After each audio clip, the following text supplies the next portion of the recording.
Terima kasih Anda masih bersama kami di kanal Pemilu Terpercaya. Pidato politik Ketua Umum Partai Demokrat Agus Harimurti Yudhoyono yang mengkritik kebijakan pemerintah hari ini menarik perhatian publik mulai soal persoalan ekonomi yang disebut semakin sulit, pengelolaan pemerintah yang tak maksimal hingga berdampak pada kepercayaan publik, serta juga soal keterkaitan isu penundaan pemilu dan juga sistem proporsional tertutup.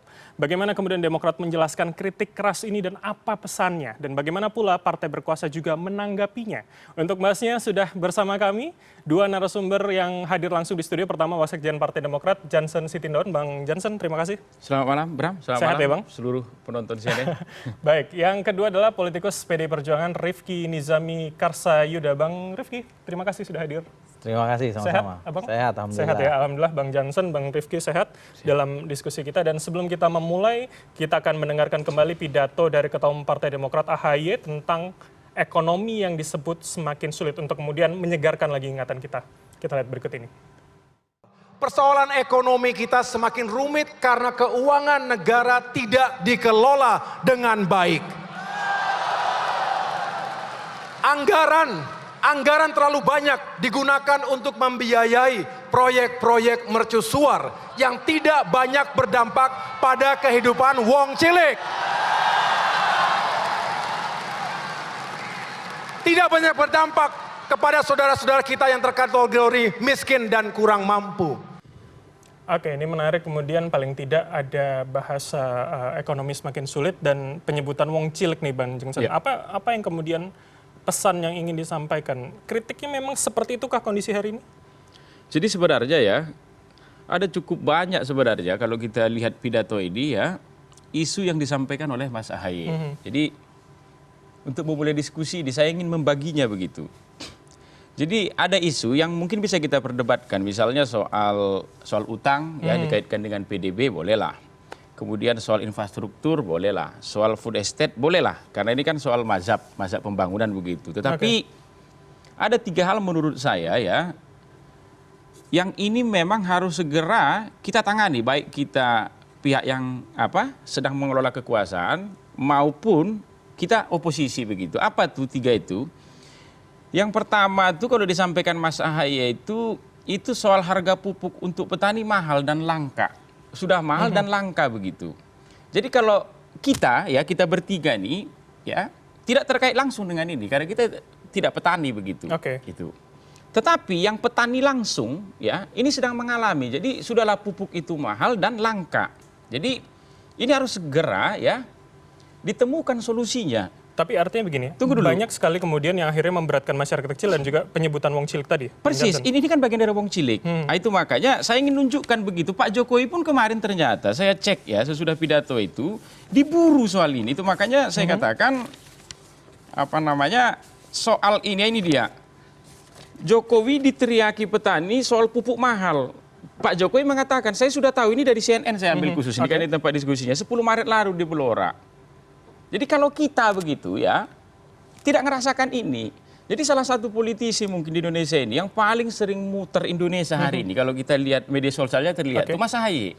Jadi hampir tiap bulan beliau muter, itu makanya pidato kemarin itu murni atas dasar pertemuan beliau dengan orang di Sulawesi Tengah, terakhir kemarin di Mamuju dan lain-lain begitu. Jadi soal pupuk ini ya, ini harus kita tangani, karena orang sendiri sudah berteriak ke Pak Jokowi begitu. Ini nggak perlu kita perdebatkan ini. Yang kedua tuh saya cek, ya itu soal, ini penting ini Bram ya, nelayan sekarang kesulitan berlayar, karena soal solar ini.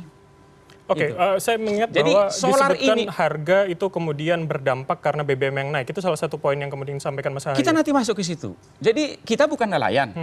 Tidak ngerasakan dampaknya kan begitu dia. Tapi mereka di bawah sana ya, nelayan-nelayan itu laporan ke Mas AHY, ini solar sekarang susah di bawah itu. Solar subsidinya ini tadi untuk nelayan ini, apa solusi? Mari kita cari. Mungkin SPB untuk nelayan tuh harus kita tambah. Sudah ada SPBU-nya. Saya cek kemarin ya. Ini biar jangan hanya dikatakan dari pihak oposisi. Karena ini penting ini. Mau oposisi mau berkuasa penting. Karena gini Bram, struktur penduduk kita ini 40 juta itu kaya dan mampu seperti kita ini, nggak ada dampak dengan ini. 200 juta menengah, bottom 40 kalau istilah Pak SBY itu 40 juta di bawah nih, ini jangankan begitu ya. beli barang-barang yang mewah, handphone baru Baik. begitu. Beli beras saja susah. Jadi yang kita pikirkan itu. Jadi saya cek kemarin, ini dia. Caimin tanggal 6 Maret, belusukan ke Muara Angke ternyata sama. Kelangkaan solar.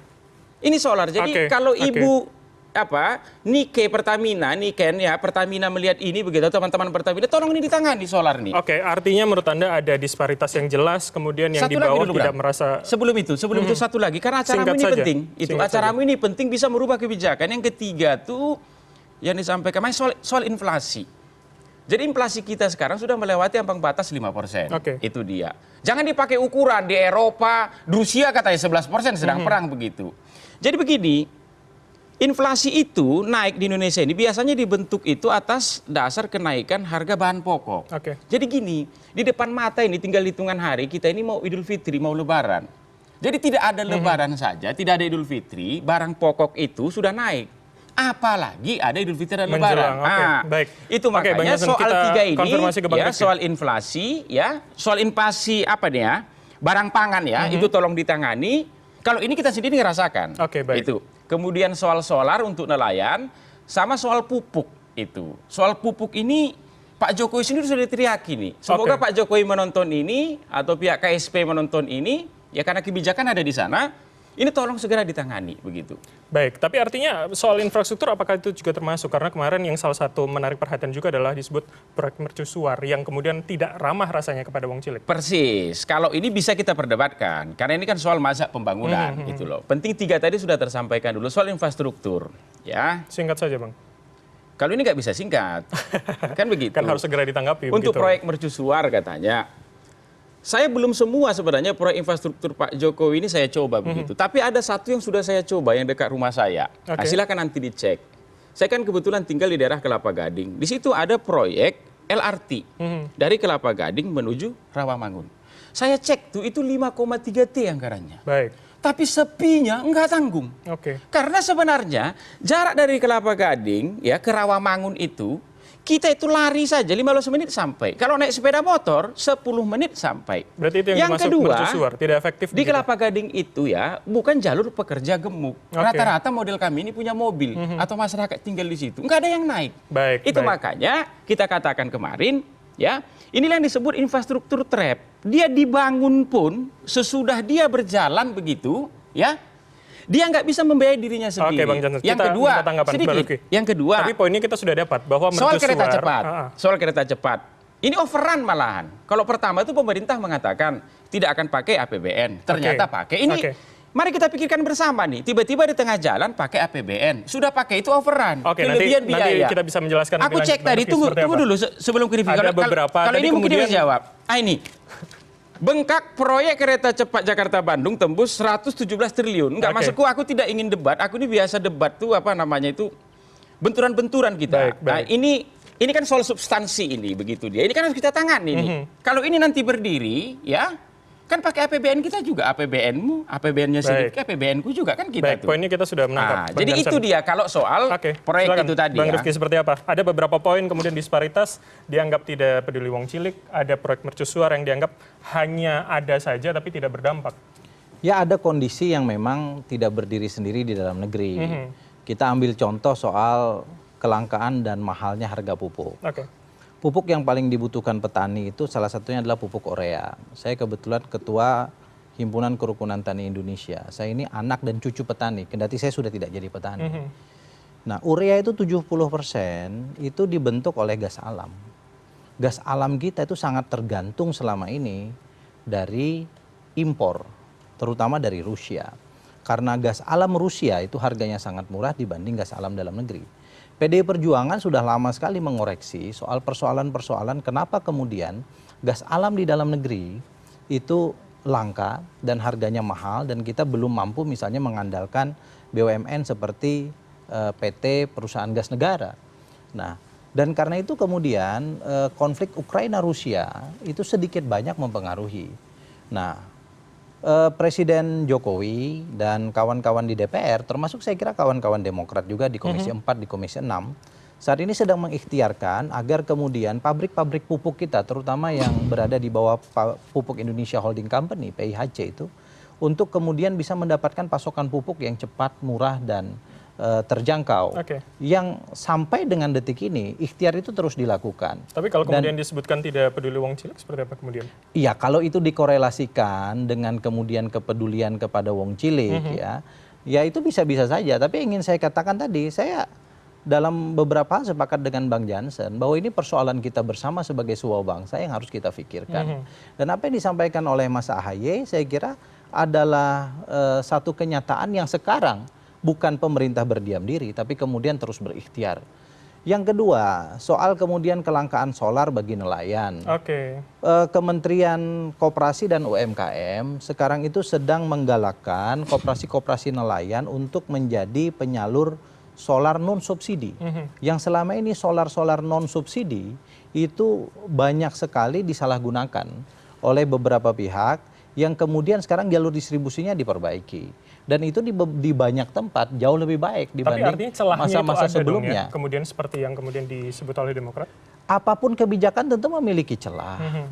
Dan saya kira memang keunggulan teman-teman yang berada di luar pemerintahan adalah dengan cukup mudah untuk melihat beberapa kelemahan, dan kelemahan-kelemahan itu tidak harus kemudian menjadi pukulan telak bagi kami. Bagi kami itu adalah introspeksi yang harus kemudian kita lakukan dalam rangka melakukan perbaikan kebijakan. Bahwa kemudian PDIP mengakui begitu. Bahwa sekarang kondisi ekonomi dunia itu tidak sedang baik-baik saja, kita harus juga akui. Misalnya salah satu indikator ekonomi pada saat Pak SBY dulu berkuasa, ekonomi relatif baik. Pertumbuhan ekonomi di China 12%. Sekarang China cuma 6, sekian persen. Sehingga kemudian kita bisa bertahan dalam pertumbuhan ekonomi yang ada pada sekarang. Saya kira itu juga hal yang harus kita apresiasi. Berarti artinya ada faktor eksternal yang berbeda begitu ketika mengkomparasikan. Faktor eksternalnya jelas berbeda, tantangannya berbeda, dan sekali lagi tadi soal mazhab pembangunan, kalau saya meminjam bahasa Bang Jansen juga berbeda. Kita memilih misalnya untuk melakukan akselerasi pembangunan infrastruktur di Indonesia. Tapi kalau disebut akselerasi pembangunan infrastruktur, bagi kami itu akselerasi pembangunan infrastruktur. Kita ambil contoh jalan tol. Zaman Pak SBY tidak sampai 300 km.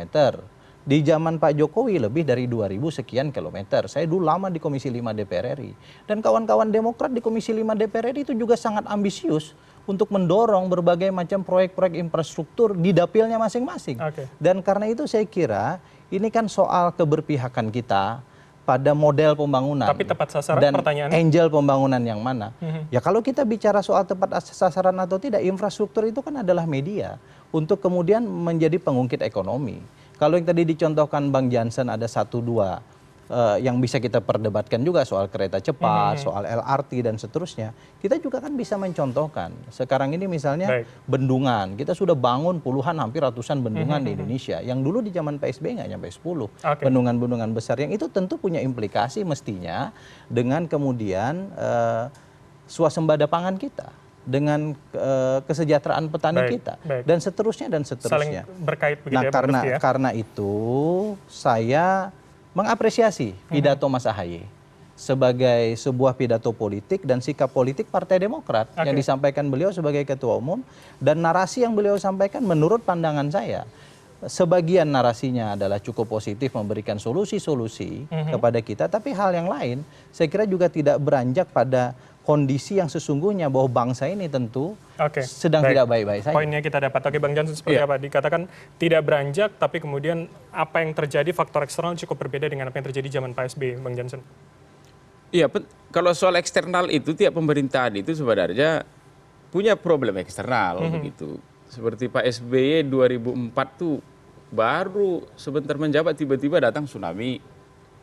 Terorisme itu masih sangat tinggi itu.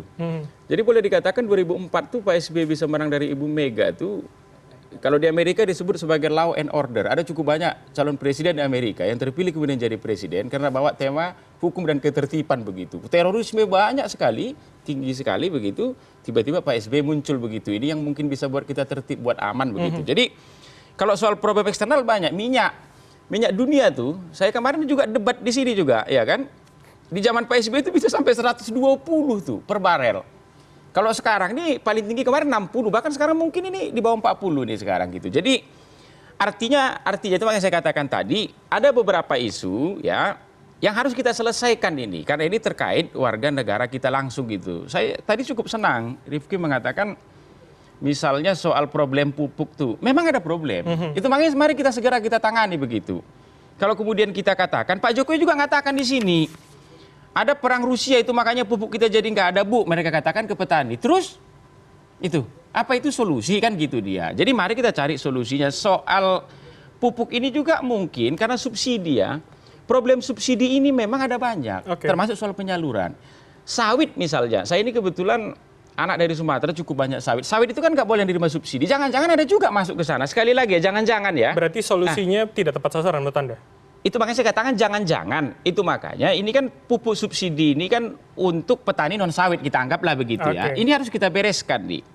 Kemudian soal solar, soal minyak, ini harusnya nggak ada problem. Anggaplah kalau soal pupuk tadi itu ya karena gas apa semua segala macam itu oke lah, ada problemnya. Ini kalau soal minyak ini kan murah nih. Kenapa kok nelayan problem? Apakah memang stoknya tidak ada atau stoknya ada nggak bisa disalurkan? Itu yang saya katakan tadi. Jangan-jangan solusinya ya SPBU untuk nelayan itu kita tambah kan gitu. Bang, ini terkait infrastruktur tadi sudah dijawab begitu. Katanya memang ini progres, apalagi teman-teman Komisi 5 termasuk teman-teman dari Demokrat juga sebenarnya menyetujui, semangat juga kata Bang Rifki tadi. Kita semangat, itu yang kita katakan tadi itu ada proyek mercusuar yang nggak ada dampaknya. Saya kasih contoh lah LRT Kelapa Gading 5, sekian T, kereta cepat. Mungkin kita beda mazhab. Kalau buat kami Demokrat atau saya pribadi nggak ada guna tuh kereta cepat itu sampai hampir 117 T itu. Itu. Jadi sering saya katakan, di Twitter kan saya aktif. Hambalang itu gimana? Saya harus katakan Hambalang itu korupsi. Ruginya 700 miliar. Ini untuk yang di luar sana juga dengar. Itu. Dikumpulkan pun seluruh ya proyek yang katanya korup di zaman Pak SBY itu mungkin nggak bisa mengalahkan satu LRT yang 5,3 T tadi. Atau proyek kereta api cepat ini begitu. Jadi diskusinya bukan soal itu. Karena ini negara kita, pakai uang APBN kita, mari sama-sama kita pikirkan soal apa namanya itu yang tidak ada dampak itu kita beritahukan lah. Itu. Oke. Kita kan sudah itu menangkap poinnya. Jadi ini bukan soal mau cari salah lain segala macam. Kita katakan itu. Saya tadi baca juga. Saya nggak tahu kalau nanti pemerintahan ini selesai apa semakin banyak nih. Saya juga kaget. Kejaksaan Agung usut dugaan korupsi proyek tol Jakarta Cikampek 13 T, 14 Maret nih. Saya nggak kaget kemarin baca, loh ada yang diusut ternyata begitu. Bang, saya pikir proyek-proyek ini nggak ada yang diusut. Ternyata ini Jakarta Cikampek. Itu. Dan selain soal itu kita juga menggarisbawahi, meng-highlight juga soal bagaimana kemudian ada keterkaitan begitu. Kemarin Mas Haye mengatakan ada keterkaitan soal bagaimana hari ini ada sistem pemilu yang tertutup, ini kemudian dikaitkan dengan 3 periode. Apakah itu saling berkaitan menurut perspektif Demokrat? Gini, kalau soal 3 periode ini ya, aku coba kasih waktu 2 menit sedikit ya. Jadi ini mungkin ya kalah film Game of Thrones atau apa tuh film yang berjilid-jilid. Di tempat ini juga nanti silakan dibuka. Pertama kali saya debat di tempat ini soal penundaan pemilu ya, itu alasannya soal COVID. Ganti bulan datang Bahlil soal investasi. Di sini juga. Habis itu datang Pak Luhut soal big data. Ini soal penundaan nih. Habis itu datang Pak Julas perang Ukraina. Tapi artinya menurut Demokrat itu saling berkaitan. Tunggu dulu. Nah, habis Pak Julas datang Pak Airlangga ya karena beliau ada pertemuan masyarakat yang minta. Itu dia. Tapi kaitannya dengan sistem pemilu terakhir saya kemarin di sini datang ketua MPR ya kalau itu masih agak benar lah, agak pas lah. Tapi ketua DPD pakai dekret katanya. Tiba-tiba sekarang saya kemarin diskusi lagi itu sekuens ke-7 apa ke-8 tuh berarti serinya itu karena putusan Pengadilan Negeri Jakarta Pusat. Itu. Jadi bagaimana kemudian kita ya melihat persoalan ini? Apakah kaitannya apa begitu Bang? Begini. Kemudian apakah ada di masa saling berkaitan begitu? Apakah di masa Pak SBY ada soal 3 periode ini? Ada. Pernah dimunculkan. Tetapi sekali waktu itu Pak SBY mengatakan saya tidak mau, selesai itu. Karena penerima manfaat kalau itu diperpanjang kan Pak SBY. Kaitannya apa kemudian? Anda belum menjawab pertanyaan saya. Kita harus lihat dong, kok banyak sekali nih sekuensinya ini. Kalau menurut saya yang harus kita lihat ini adalah siapa penerima manfaat. Kalau ada penundaan pemilu atau ada perpanjangan masa jabatan presiden. Saya harus katakan Pak Jokowi. Itu makanya di banyak diskusi saya katakan, kalau menteri Bapak itu ngomong-ngomong itu lagi dulu tuh, Bapak punya prerogatif. Kalau Bapak mengatakan ini kemudian mendorong saya ke jurang nih, itu. Ya berhentikan. Oke, artinya menurut Anda Pak Jokowi, PDIP ini termasuk dalam yang mengiyakan. Beda.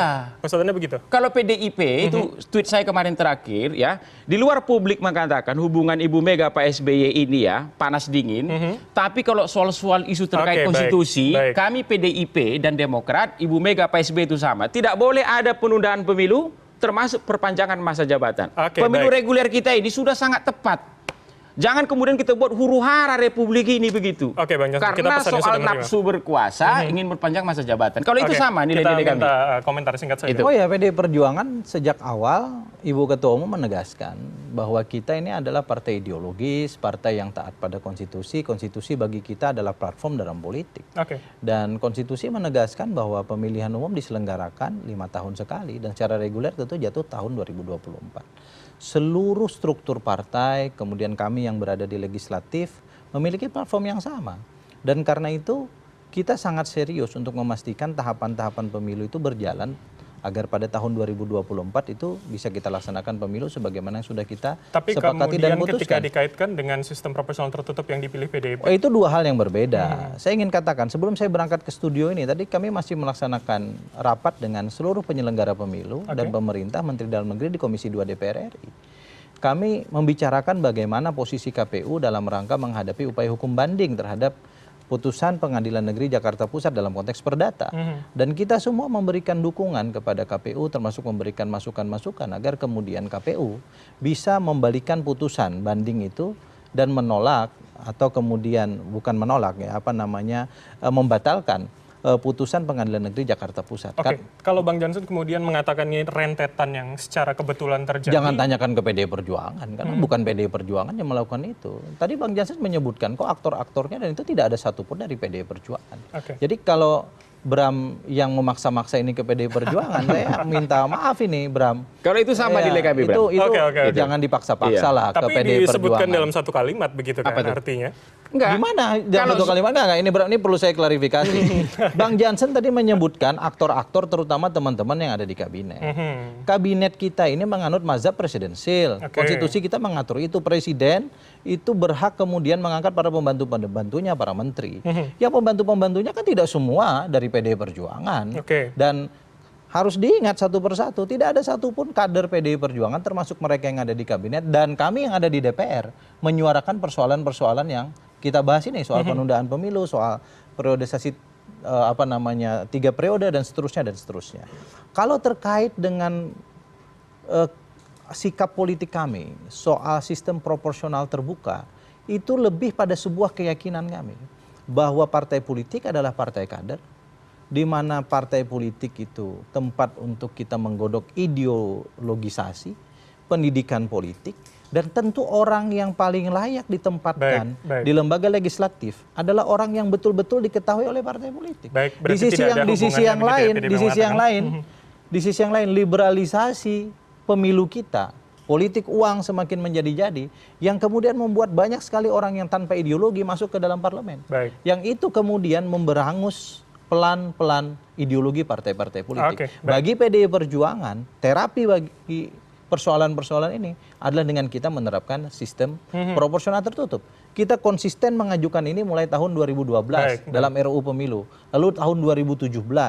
Nah sekarang PDI Perjuangan itu bukan pada pihak yang menentukan, karena bolanya bergulir di Mahkamah Konstitusi. Ya biarlah Mahkamah Konstitusi kemudian memutuskan. Tapi kemudian ketika ditanya sikap kami, sikap partai, kami menjelaskan itu. Dan dalam hari ulang tahun partai ke-50, Ibu Ketua Umum menjelaskan rasionalisasi kenapa kami memilih hal tersebut. Jadi saya kira ini soal pilihan. Jadi kalau Demokrat dan partai-partai lain memilih terbuka, ya kita juga nggak marah. Karena pilihan berbeda mazhab begitu ya. Nggak ada masalah. Ya kita tunggu aja putusan Perlu luruskan sedikit, di 1 menit aja itu makanya. Singkat sekali. Ini terakhir ini. Soal penundaan pemilu ya, plus soal perpanjangan masa jabatan presiden, Demokrat dan PDIP sama. Ibu Mega dan Pak SBY itu pandangannya sama. Karena ideolog partai kami berdua kan itu. Yang kami berbeda sekarang itu ya, itu soal sistem terbuka dan atau tertutup. kalau soal itu karena sekarang sedang diperiksa di MK dan syukur-syukur besok CNN mau live begitu. Karena kalau saya jelaskan di sini keterangan saya selaku pihak terkait itu kan susah. Oke, saya besok saja, akan Bang Jansen. sidang soal Waktu ini kita sudah selesai. 9.30. Baik. Sidang soal ini. Kita lihat besok Saya sudah berarti ya. siapkan kenapa kok terbuka lebih bagus dari tertutup. Karena baik. dalam sistem pengelolaan negara, apapun yang berbau terbuka itu pasti lebih bagus dari yang Baik, oke. tertutup Itu gitu. Walaupun kita ada akan kurangnya. bahas besok Gitu. tentunya setelah Oke. sidangnya. Oke. Terima kasih Bang Rifki. Kalau Bang Jansen besok diliput, ya PDI harus diminta Wah, juga biar tentunya kita akan berimbang. minta tanggapan seperti Ya, apa. gitu bro. Oke. Oke, terima kasih Bang Rifki, politikus Makasih, PDI Perjuangan, dan makasih. juga Bang Jansen, Wasekjen Partai Demokrat, Ya, mantap. bergabung sama kami. Bang.